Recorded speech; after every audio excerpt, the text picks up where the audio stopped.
Hey there friends, Nibs again. Out here at the range tonight, doing a little bit of goofing around. And this is one you guys have been waiting for a while. This is the one I was talking about that I was trading for. And the gun that I traded for was my Izmash CM2.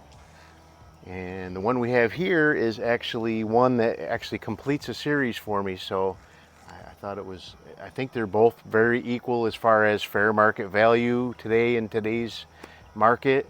And this one actually completes a series for me, so it kind of ticks off two boxes for me.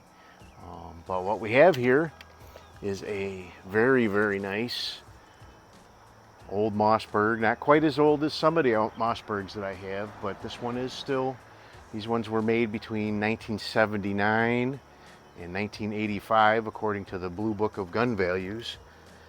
But we have a very nice Mossberg 144 LSB, and the LS stands for Lyman sight, even though this does not have Lyman sights anymore.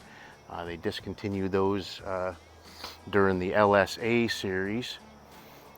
But look at the size of that monstrous bore on this guy. This actually is not the heaviest. I found out checking them out in my garage that this is not the heaviest one of the series. The heaviest one of the series, at least in my case anyway, is my 144 US, which has a diameter barrel of 10 thousandths of an inch bigger than this barrel, from all the way from the receiver down to the muzzle. So this one, according to the specs, is supposed to be a 15/16 inch barrel.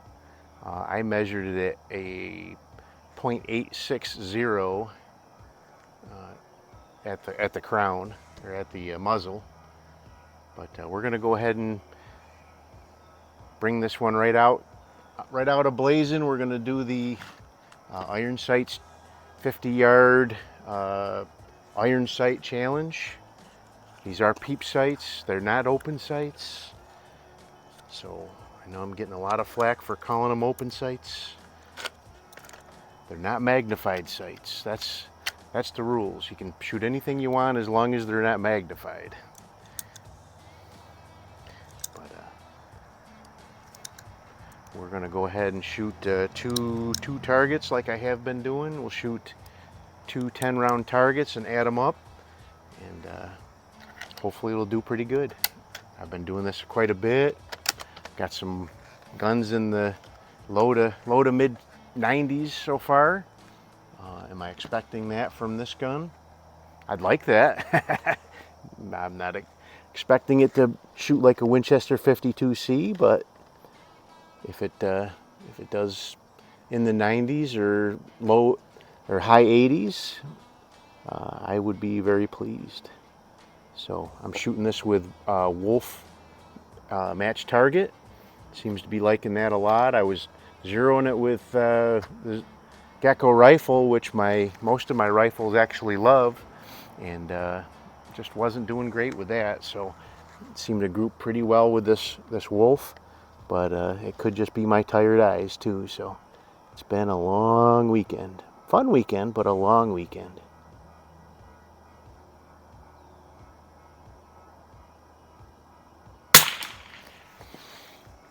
That's why I haven't had a chance to get a good video done on this rifle yet. Just doing a bunch of stuff. All right,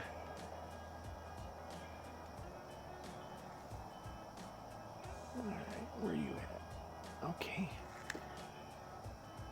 I do like this. I really do like this spotting scope. It has a set of open sights on the top of it, so I can kind of get it pointed in the right direction. If you've ever played with a spotting scope, you know that sometimes they can be a little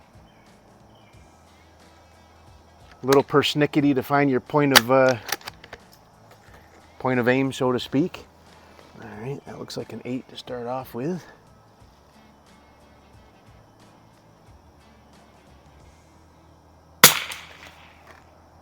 All right, there's a 10.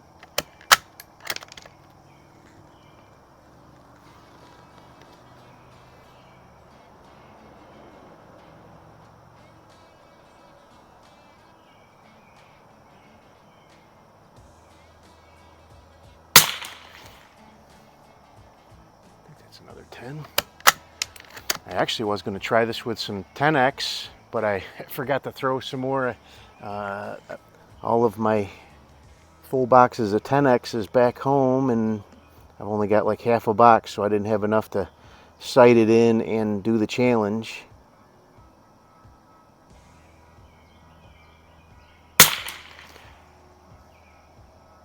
All right, that's looking pretty darn good.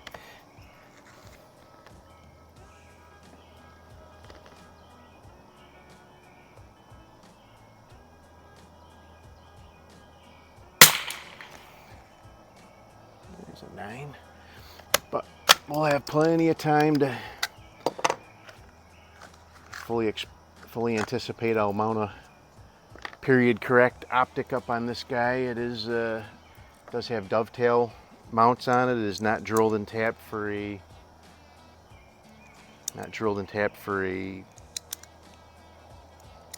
like a target long tube type scopes, a nerdle type scopes, but it is drilled in, or does have really nice dovetails on it, so we'll get something mounted up on it. I have a bunch of really nice weavers. Probably a 10 or 12 power weaver would be really nice on this thing.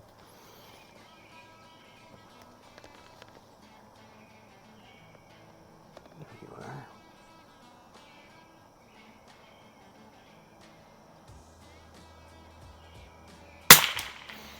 The gun does have a really nice trigger. Ooh, back up to the 8. But it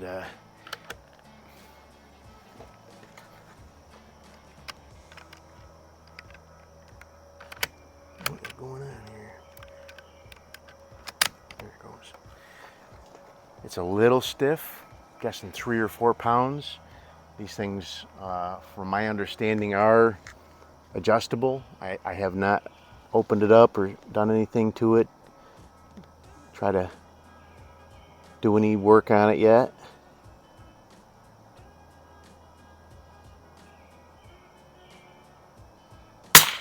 I did clean the barrel.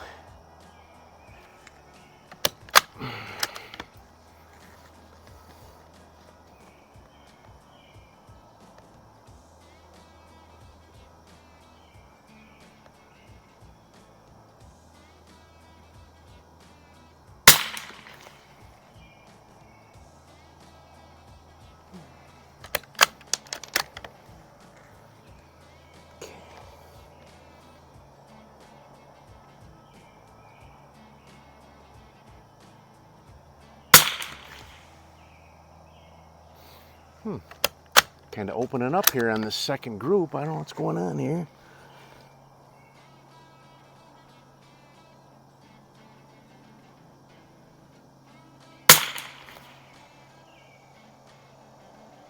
All right, that was another 9 or 10. So that was the last one for that group. Let's get another 5 out here. So actually there was 2 stragglers in there, so I'm going to put those back for now. This will hold 7 rounds, the magazine, but I'm just shooting them 5 and 5 just to, so I don't lose count.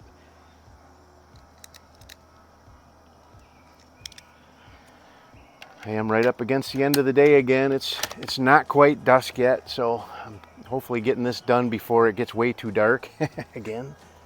But let's see if we can tighten up this second group.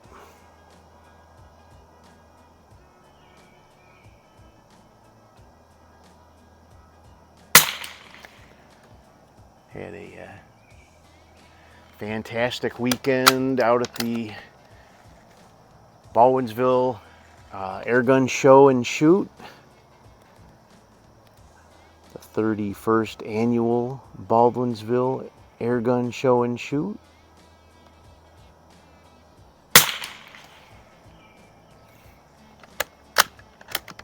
Got to meet up with some great folks. Finally met Kevin from the Pellets and Pistons Airgun channel. He's as good, as nice a guy as I fully expected he would be. Just a great guy to hang out with and talk, and his buddy Brian.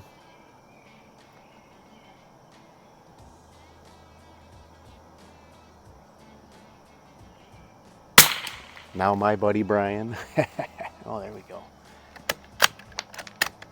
We all exchanged numbers, so met another fella named Randy. Really cool guy out of New Jersey.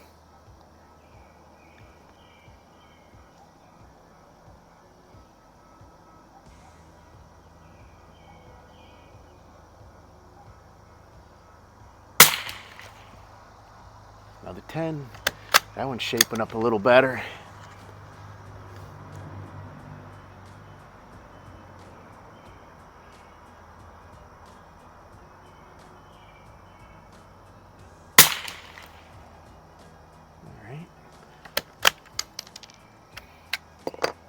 It's getting darker. I can't see the target as good, so that's why I'm doing better. Oh, come on. But yeah, just met a lot of nice guys, really nice guys. Got to shoot some really fantastic air guns.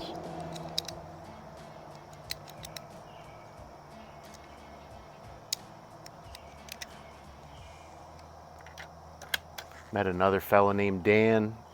He doesn't live very far away from me.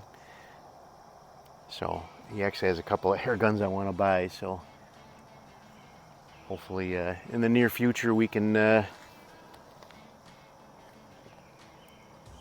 get together and do some wheeling and dealing.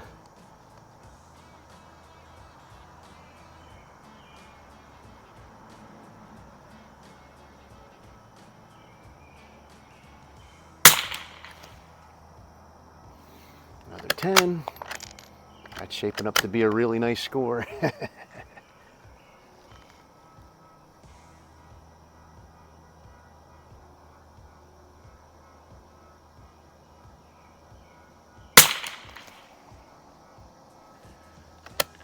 don't know if that was a 9 or a 10, but it was a good shot.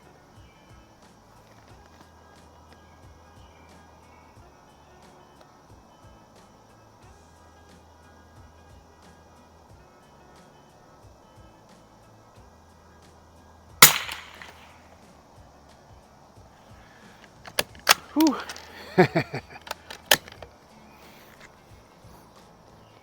This one might put this guy on top of the leaderboard, or pretty close to it. I wonder if this thing just wasn't seasoned in well enough yet for that first. I really only took a handful of shots just to see where I was on paper with this guy, and didn't send a lot of this wolf downrange before I started up.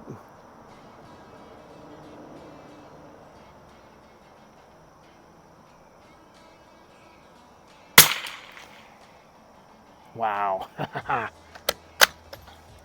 All right, that's going to be an awesome score. First one's not terrible, I don't think either. Probably in the mid to high 80s, but that one's going to be, that's going to be mid 90s right there. So let me grab those targets real quick. I'll add those up and come right back to you and let you know how we did. That'll be pretty awesome if this thing on its inaugural showing surpasses the Winchester 52C. So stand by. Alrighty, I am back, and wow. This so the first target was not horrible at all. It was a great score, and I'll put both of them up here. The second one was just unbelievable. So the first one, again up here, first shot was an 8, and then 10, 10, 10, a 9, 4 8s, kind of just, I don't know what happened there, but, and then another 10. So, but I ended up with a really nice 89 with that one. So subtract 11 off, got to get an 89. So really not a bad target at all, for sure. Oh my goodness, but this one here, just unbelievable. I mean, if I didn't review the downrange footage and just see it all, I wouldn't believe it either. But take a look at this. I had a 10, a 9, a 10, a 10, a 9, a 10, a 9, and then 3 10s. So I only missed 3 points on that one with a really nice 97. So what does that give me for a score? So 14, so that would be a 93 for an average as well, which so that actually gives me the best average out of any gun yet so far too. My Winchester 52C had a high score of a 95 and an average of a 92.5. This one has a high score of 97 and an average of 93, so that is unbelievable. So definitely going to be scoping this guy up, maybe even over scoping it and trying some Captain America challenges with it. But anyway, there you go. What a great showing for the newcomer to the garage, to the collection. Iron sights, that's a less than a 1-inch group with iron sights.